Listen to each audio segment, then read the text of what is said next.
ഒരു KSRTC bus. നല്ല തിരക്കുണ്ട്. അതിലെ ഒരു യാത്രക്കാരെ നമുക്ക് പരിചയപ്പെടാം. പേര് നിത്യ. അവളൊരു ദീർഘദൂര യാത്രയിലാണ്. ഡോക്ടറും ബ്ലോഗറുമായി നിത്യ ഏതോ ഒരു പ്രോഗ്രാം കവർ ചെയ്യാൻ പോവുകയാണ്. ബസ്സിൽ ഒരുവിധം തിരക്കുണ്ട്, പക്ഷേ ഫ്രണ്ടിൽ തിരക്ക് കുറവാണ്. നഗരത്തിലെ ഒരു വലിയ ഹോസ്പിറ്റലിൻ്റെ സ്റ്റോപ്പിൽ നിന്നും കുറേ ആളുകൾ ബസ്സിൽ കയറുന്നു. ആ സ്റ്റോപ്പിൽ നിന്നും കയറിയ ഒരുവിധം പ്രായം തോന്നിക്കുന്ന ഒരാൾ നിത്യയുടെ അടുത്ത് വന്ന് ചാരി നിൽപ്പായി. നിത്യ അയാളെ ശ്രദ്ധിച്ചു. മുഷിഞ്ഞ വേഷം, കയ്യിലൊരു കവർ, തലയിൽ ഒരു ക്യാപ്പ് വെച്ചിട്ടുണ്ട്. ഏകദേശം ഒരു 70-നടുത്ത് പ്രായം തോന്നും. പുറകിൽ ആവശ്യത്തിന് സ്ഥലമുണ്ടായിട്ടും അയാൾ നിത്യയുടെ ചാര വന്ന് നിൽക്കുകയാണ്. നിത്യ അയാളെ നോക്കുന്നുണ്ട്, പക്ഷേ അയാളിൽ യാതൊരു ഭാവവ്യത്യാസവും ഇല്ലാതെ അയാൾ നിത്യയെ മുട്ടി ഒരുമി നിൽപ്പ് തുടർന്നു. കുറച്ചു കഴിഞ്ഞപ്പോൾ നിത്യയ്ക്ക് അതൊരു ബുദ്ധിമുട്ടായി മാറി. ഇടയ്ക്കിടയ്ക്ക് അയാൾ നിത്യയുടെ മേലെ വീഴുമോ എന്ന് പോലും അവൾ കരുതി. ഇയാൾ മദ്യപിച്ചതാവാം നിത്യ വിചാരിച്ചു. ഇതോടെ നിത്യയുടെ ക്ഷമ കെട്ടു തുടങ്ങി. അവൾ എഴുന്നേറ്റ് നിന്ന് ആക്രോശിച്ചു. എടോ, താൻ കുറെ നേരമായല്ലോ എന്നെ മുട്ടി ഉറുമി നിൽക്കാൻ തുടങ്ങിയിട്ട്. തൻ്റെ മകളുടെ പ്രായമല്ലേ ഉള്ളൂ എനിക്ക്. കുറെ നേരമായിട്ട് സഹിക്കുന്നു. എനിക്കിത് സോഷ്യൽ മീഡിയ വഴി വേണമെങ്കിൽ പോസ്റ്റ് ചെയ്ത് തന്നെ നാറ്റിക്കാം. പക്ഷെ ഞാനത് ചെയ്യുന്നില്ല. കാരണം തൻ്റെ വീട്ടിലും കാണും പെൺകുട്ടികൾ. അവരെ വിചാരിച്ചാണ് ഞാനത് ചെയ്യാത്തത്, ഓർത്തോ. ഈ സമയം കൊണ്ട് ബസ്സിനുള്ളിൽ കമൻറ്റുകൾ പടർന്നു തുടങ്ങി. ഇതുകൊണ്ട് ചില യാത്രക്കാർ ഉടൻ തന്നെ ഫോണിൽ സംഭവം ഷൂട്ട് ചെയ്തു തുടങ്ങി. എന്തോ പുതിയ കണ്ടന്റിനുള്ള ഒരു വിഷയം കിട്ടിയ സന്തോഷമായിരുന്നു അവരുടെയൊക്കെ മുഖങ്ങളിൽ. അപ്പോൾ കണ്ടക്ടർ ഇടപെട്ടു. ചേട്ടാ, ഒരു കാര്യം ചെയ്യ്, ദേ ഈ ചേട്ടൻ ഉടനെ ഇറങ്ങും, അപ്പോൾ അവിടെ ഇരുന്നോ. കണ്ടക്ടർ നിത്യയുടെ പിറകിലിരിക്കുന്നയാളെ ചൂണ്ടിക്കാണിച്ചുകൊണ്ട് പറഞ്ഞു. താമസിയാതെ അയാൾക്ക് നിത്യയുടെ പിറകിലോട്ട് ഇരിക്കാൻ ഒരു സീറ്റ് ലഭിച്ചു. നിത്യ ഇടയ്ക്കിടയ്ക്ക് അയാളെ രൂക്ഷമായി നോക്കുന്നുണ്ടായിരുന്നു. അയാൾ ഇളിബ്യനായി തല കുനിച്ചിരിപ്പായി. ഒരുത്തൻ്റെ കൂടി അഹങ്കാരം ശമിപ്പിച്ചതിൻ്റെ ആത്മനിർവൃതിയോടെ നിത്യ യാത്ര തുടർന്നു. കുറച്ച് നേരങ്ങൾക്ക് ശേഷം ആ ദീർഘദൂര ബസ് ഒരു ഹോട്ടലിന് മുന്നിൽ നിർത്തി. ഒരു 5 മിനിറ്റ് വെയിറ്റിംഗ് ഉണ്ടേ, എന്തെങ്കിലും കഴിക്കേണ്ടവർക്ക് കഴിക്കാം, കണ്ടക്ടർ പറഞ്ഞു. കുറേ പേർ ഇറങ്ങി ഹോട്ടലിലേക്ക് പോയി. നിത്യ അയാളെ ശ്രദ്ധിക്കുന്നുണ്ടായിരുന്നു. അയാൾ തല കുമ്പിട്ടിരിക്കുകയാണ്. പെട്ടെന്ന് അയാളുടെ കയ്യിലുള്ള ആ പഴയ ഫോൺ ബെല്ലടിച്ചു. ഹലോ, ഗോപികയുടെ അച്ഛൻ ചന്ദ്രൻ ചേട്ടനല്ലേ? മറുതലയ്ക്കിൽ നിന്നുള്ള സംഭാഷണം ഫോണിലെ സ്പീക്കറിൽ നിന്ന് മറ്റുള്ളവർക്ക് കൂടി കേൾക്കാൻ പറ്റുന്ന രീതിയിലായിരുന്നു. നിത്യ കൗതുകപൂർവ്വം ആ സംഭാഷണങ്ങൾ കേൾക്കുന്നുണ്ടായിരുന്നു. ഗോപിക എന്ന് സ്കൂളിൽ വന്നിട്ട് ഇടയ്ക്ക് വെച്ച് ചോദിച്ചിട്ട് പോയല്ലോ, എന്താ കാര്യം? അവൾ ആരും കാണാതെ ക്ലാസ്സിലിരുന്ന് കരയുന്നുണ്ടായിരുന്നു. എന്തെങ്കിലും പ്രശ്നമുണ്ടോ? അങ്ങേ തലയ്ക്കിൽ നിന്നുള്ള സാറിൻ്റെ ചോദ്യത്തിൻ്റെ ഉത്തരം ചന്ദ്രൻ്റെ മൗനമായിരുന്നു. സാറേ, കുറേ ആയിട്ട് വീട്ടിലെ കാര്യങ്ങൾ വലിയ കഷ്ടത്തിലാണ്. എനിക്ക് പാടില്ല സാറേ, തീരെ വയ്യ. ഇന്ന് 5ാമത്തെ കീമോയാ. RCCയിൽ പോയിട്ട് വരുന്ന വഴിയാ.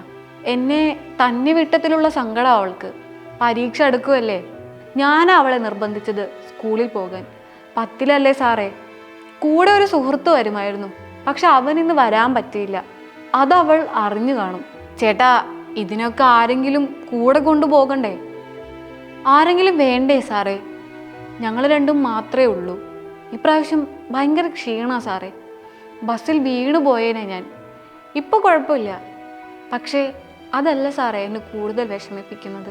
മോളെ ഞാൻ കൂടുതലൊന്നും അറിയിച്ചിരുന്നില്ല. പക്ഷേ ഇപ്പോൾ അവൾക്ക് എന്തൊക്കെയോ മനസ്സിലായിട്ടുണ്ട്. ഞാൻ പോയപ്പോൾ എൻ്റെ മോൾക്ക് ആരാ സാറേ ഉള്ളത്? അവൾക്ക് വേണ്ടി ഒന്നും കരുതി വെക്കാൻ പറ്റിയില്ല. കുറേ കടങ്ങൾ, പലരെയും കൊണ്ട് കുറേ ലോണുകൾ വാങ്ങിച്ചു കൂട്ടിയിട്ടുണ്ട്. ഇത് കേട്ടുകൊണ്ടിരുന്ന നിത്യയ്ക്ക് ഭയങ്കര ഷോക്കാണ് ഉണ്ടായത്. ഈശ്വര, താൻ എന്താണ് ഈ ചെയ്തത്? ഒരു മുൻവിധികളും ഇല്ലാതെ ഒരാളെ താൻ എത്ര ക്രൂരമായിട്ടാണ് ദ്രോഹിച്ചത്? കുറ്റബോധം കൊണ്ട് അവൾ നീറിപ്പുകഞ്ഞു. കഥ അവിടെ നിൽക്കട്ടെ, നമുക്ക് 1-2 കാര്യങ്ങൾ കൂടി പറഞ്ഞു പോകാം. അത് മറ്റൊന്നുമല്ല, ഇപ്പോൾ നമുക്കൊക്കെ ഇടയിൽ പടർന്നുകൊണ്ടിരിക്കുന്ന മറ്റൊരു ക്യാൻസറിനെ കുറിച്ചാണ് പറയുന്നത്. മറ്റൊന്നുമല്ല, ലോണുകളാണവ. കേരളത്തിലെ സാധാരണക്കാരും ഇടത്തരക്കാരും എന്തിന് പണമുള്ളവർ പോലും ഈ പറയുന്ന ലോണുകളിൽ നിന്ന് മുക്തരല്ല. കേരളത്തിലെ സാധാരണക്കാരായ കുടുംബങ്ങളെ ഇന്ന് ഏറ്റവും കൂടുതൽ വേട്ടയാടുന്ന ഒരു സാമൂഹിക സാമ്പത്തിക പ്രശ്നമാണ് അനാവശ്യവും അവിവേകപൂർവമായ ലോണുകൾ.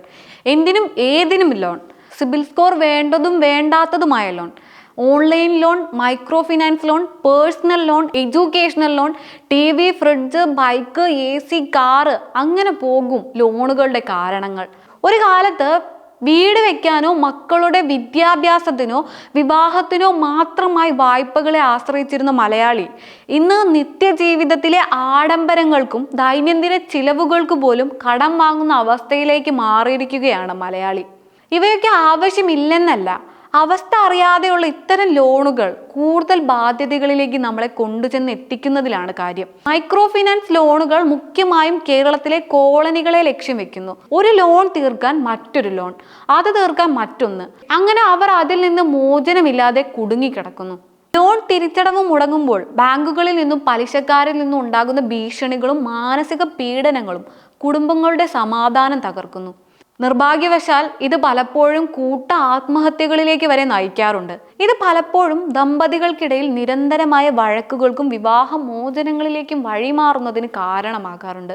ലോൺ ആപ്പുകളാകട്ടെ തിരിച്ചടവ് മുടങ്ങുമ്പോൾ നമ്മുടെ ഫോണിൽ നുഴഞ്ഞു കയറി നമ്മുടെ കുടുംബങ്ങളുടെ ഫോട്ടോകൾ വൃത്തികെട്ട രീതിയിൽ മോർഫ് ചെയ്ത് സമൂഹത്തിൽ പ്രചരിപ്പിക്കാൻ തുടങ്ങും. അനാവശ്യമായ ലോണുകൾ തിരിച്ചടയ്ക്കാതാകുമ്പോൾ സിബിൽ സ്കോർ മോശമാവും. ഭാവിയിൽ ചികിത്സയ്ക്കോ വിദ്യാഭ്യാസത്തിനോ പോലുള്ള അത്യാവശ്യ ഘട്ടങ്ങളിൽ ബാങ്കുകളിൽ നിന്ന് വായ്പ ലഭിക്കാതെ വരും. മാസവരുമാനവും നിർബന്ധിത ചിലവുകളും കൃത്യമായി എഴുതി വെക്കുക. വരുമാനത്തിന്റെ ഒരു നിശ്ചിത ശതമാനം സമ്പാദ്യമായി മാറ്റിവെച്ചതിന് ശേഷം മാത്രം ചിലവുകൾ ചുരുക്കുക. ഒരു സാധനം വാങ്ങുന്നതിന് മുൻപ് അത് ജീവിതത്തിന് അത്രമേൽ അത്യാവശ്യമാണോ അതോ താൽക്കാലിക ആഗ്രഹം മാത്രമാണോ എന്ന് ഒരിക്കൽ കൂടി ചിന്തിക്കുക. ആഗ്രഹങ്ങൾക്ക് വേണ്ടി ഒരിക്കലും കടമെടുക്കരുത്. ചിട്ടികൾ ചേരുമ്പോഴും വായ്പകൾ എടുക്കുമ്പോഴും അതിൻ്റെ പലിശ നിരക്കുകളും നിബന്ധനകളും കൃത്യമായി മനസ്സിലാക്കുക. ഡിജിറ്റൽ ലോൺ ആപ്പുകളുടെ കെണിയിൽ വീഴാതിരിക്കുക. ഇനി നമുക്ക് നമ്മുടെ കഥയിലേക്കൊന്ന് തിരിച്ചു വരാം. നിത്യ നമ്മുടെ ചന്ദ്രൻ ചേട്ടൻ്റെ കൂടെ അദ്ദേഹത്തിൻ്റെ സ്റ്റോപ്പിൽ ഇറങ്ങുന്നു. അവൾ അവരുടെ വീട്ടിലെ അവസ്ഥകൾ കാണിച്ചുകൊണ്ട് അവിടെ ഒരു ബ്ലോഗ് ചെയ്യുന്നു. അതോടെ അവരെ സഹായിക്കാൻ ധാരാളം പേർ മുന്നോട്ട് വരുന്നു. അങ്ങനെ ഒരു സന്തോഷകരമായ പര്യവസാനം നമ്മൾ ഈ കഥയിൽ കൊണ്ടുവരികയാണ്. പക്ഷെ ഓർക്കുക, അനാവശ്യമായ ലോണുകൾ ഒരിക്കലും നമ്മുടെ ജീവിതത്തിൽ സന്തോഷകരമായ അവസ്ഥ സൃഷ്ടിക്കുകയില്ല. അത് നമ്മളെ ഒരു വലിയ മാനസിക സാമ്പത്തിക സമ്മർദ്ദത്തിൽ കൊണ്ടുചെന്നെത്തിക്കും. ലോണുകൾ ആവശ്യമല്ലെന്നല്ല, അത് അത്യാവശ്യങ്ങൾക്കായിരിക്കണം, അവസ്ഥകൾക്കനുസരിച്ചായിരിക്കണം. ഇല്ലെങ്കിൽ അത് മറ്റൊരു ക്യാൻസറായി വന്ന് നമ്മുടെ ജീവിതത്തെ തന്നെ കാർന്നു തിന്നും.